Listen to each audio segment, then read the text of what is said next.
waxaa waalidiinta Soomaaliyeed ugu baaqaynaa inay ilmahooda ka ilaaliyaan fiirsashada filimka loogu magac daray arday maadaama uu yahay filim mashruuca oo lagu faafinayo dhaqan xun oo ka soo horjeeda diinta Islaamka sidaa daraadeed waxaan bulshada Soomaaliyeed daawada muuqaalka hordhiciisaba ka soo aragtay waa wasaaradda waxbarashada oo hadda talaabo sharci ka qaadi doonto musalsalka la leeyahay arday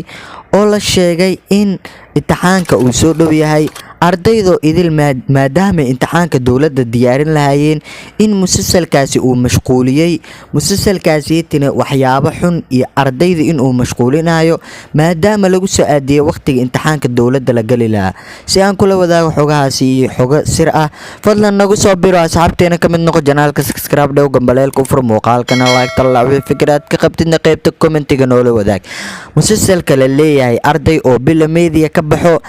ayaa ardayda imtixaanka dawladda ayaa wasaaradda waxay sheegtay in ardayda idil imtixaanka dawladda uu ka mashquuliyay maadaama imtixaanka dawladda ee hadda soo dhowdahay ardayda meesha isku diyaarin lahayn ama imtixaanka dawladda ay akhrisan lahayn xooga saar lahayn wasaaradda oo sideeda kalena sheegtay ardayda boqolkiiba boqol hadda inay musalsalkaasi ay ku mashquushay bila meediin laga soo daay oo arday loogu magac daray in hadda kadib talaabo sharci ah ay ka qaadi doonto maadaama sanadkan loogu shaqo qabo ardayda boqolkiiba boqol in ay ku dhacaan maadaama musalsalkaasi arday la leeyahay uu mashquuliyay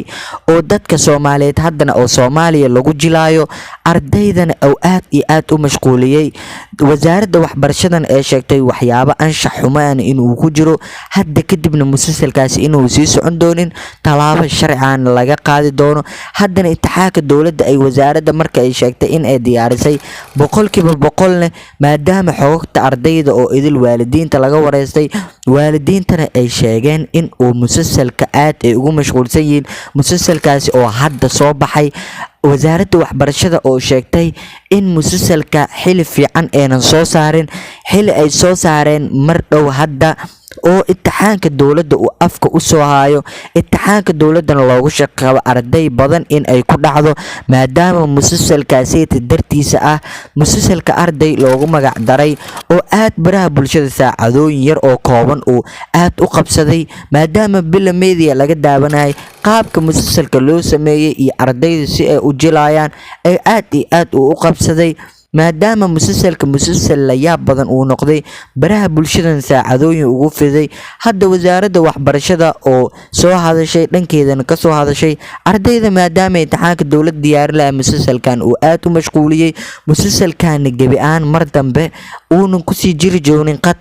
qadkana laga bixin doono talaabo sharci ah laga qaadi doono bila media maadaama arday badan oo imtixaanka dawladda diyaarileed uu mashquuliyay mashquulna uu ka dhigay meesha laga rabay imtixaanka in ay diyaariyaan hadhow ardayda haday dhacdana uu fadeexa meesha ka imaan doonto